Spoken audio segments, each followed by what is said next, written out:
에너지 청희쌤입니다. 자, 오늘은 공기 속 수증기라고 해서요. 조금 어려운 개념을 공부해 보려고 합니다. 뭐 포화 수증기량 아니면 상대 습도 이렇게 좀 어려운 단어들이 나오는데요. 그렇기 때문에 우리 친구들 잘 집중해서 봐야 됩니다. 선생님이 최대한 우리 친구들이 잘 이해할 수 있도록 다양한 자료를 좀 준비했거든요. 자, 같이 한번 공부해 보도록 할게요. 자, 먼저 우리 친구들이 포화 상태라는 말을 많이 들어봤을 거예요. 자, 포화 상태라는 게 뭐예요? 포화, 뭔가 가득 찼다 이런 거 얘기하는 거잖아요. 그래서 어떤 공기가 수증기를 최대한 가질 수 있는 상태로 다 가진 상태, 10만큼 가질 수 있는데 10을 다 가진 상태, 그것을 우리는 포화 상태라고 하는 거예요.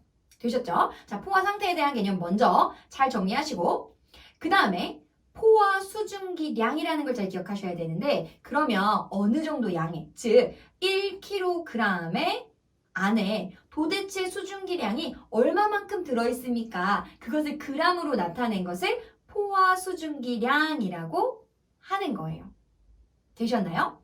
즉 1kg 안에 최대로 들어갈 수 있는 수증기의 양을 그람으로 나타낸 그 숫자다라고 이해하시면 되겠습니다. 자, 선생님 여기요 그래프 하나를 준비했어요. 가로축은 기온이고요. 세로축은 수증기량이에요. 그러니까 즉 각 온도마다 최대로 가지고 있을 수 있는 수증기량을 점으로 막 찍은 다음에 선으로 연결한 것, 그것을 우리는 포화 수증기량 곡선이라고 이야기를 하는 거예요. 자, 어떻게 읽는지 한번 살펴볼게요. 자, 선생님이 30도에서 한번 찾아볼게요. 자, 30도에서 공기 A가 있습니다.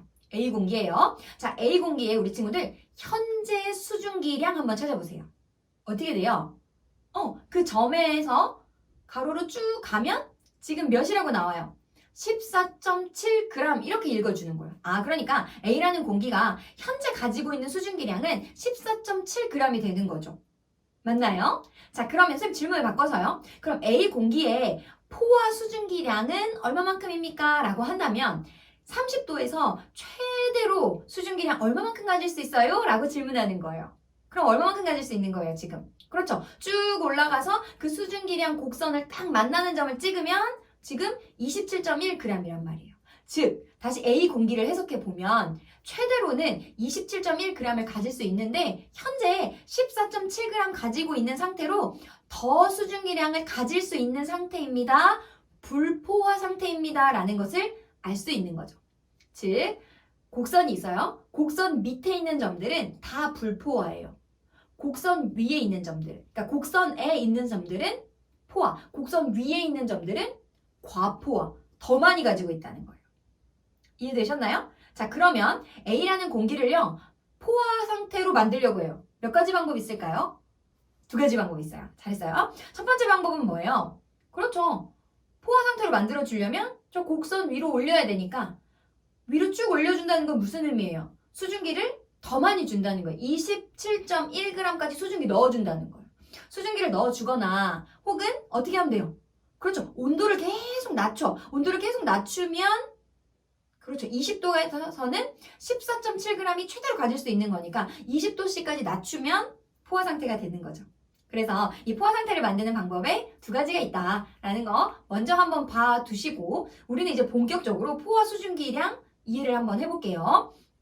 자, 그러면 포화 수증기량에서 자, 지금 A 공기가 있습니다. 됐나요? 자, A 공기를 선생님이 냉각시켜 볼게요. 즉 온도를 낮춰 볼게요. 온도를 계속 낮추다 보면 우리가 방금 얘기했잖아요. 맞아요. 20도씨에 딱 도달하는 순간 포화 상태가 돼요.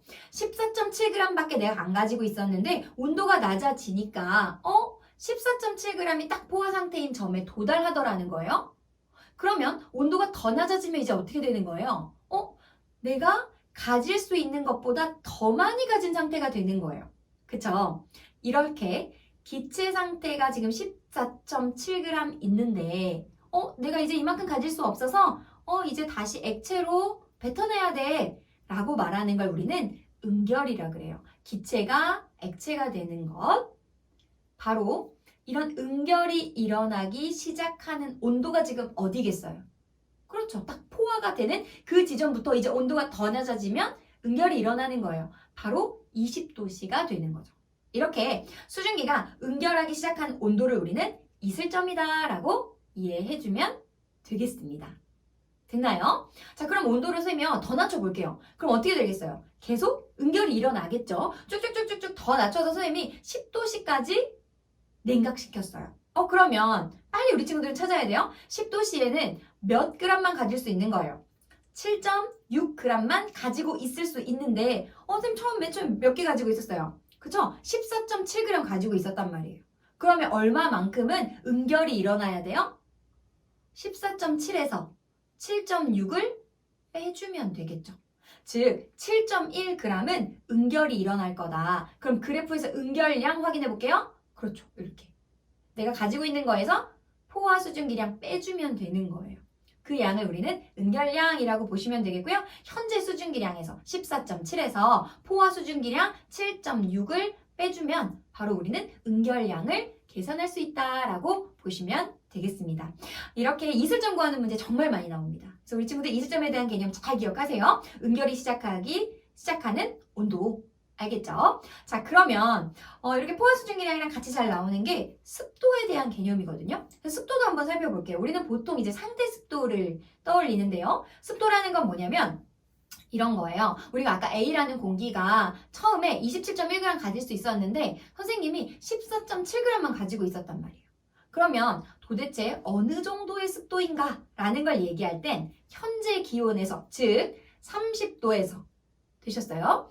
30도에서 공기의 포화 수증기량 27.1g에 대한 실제 포함된 수증기. 지금 실제 포함된 수증기는요 14.7g이란 말이에요.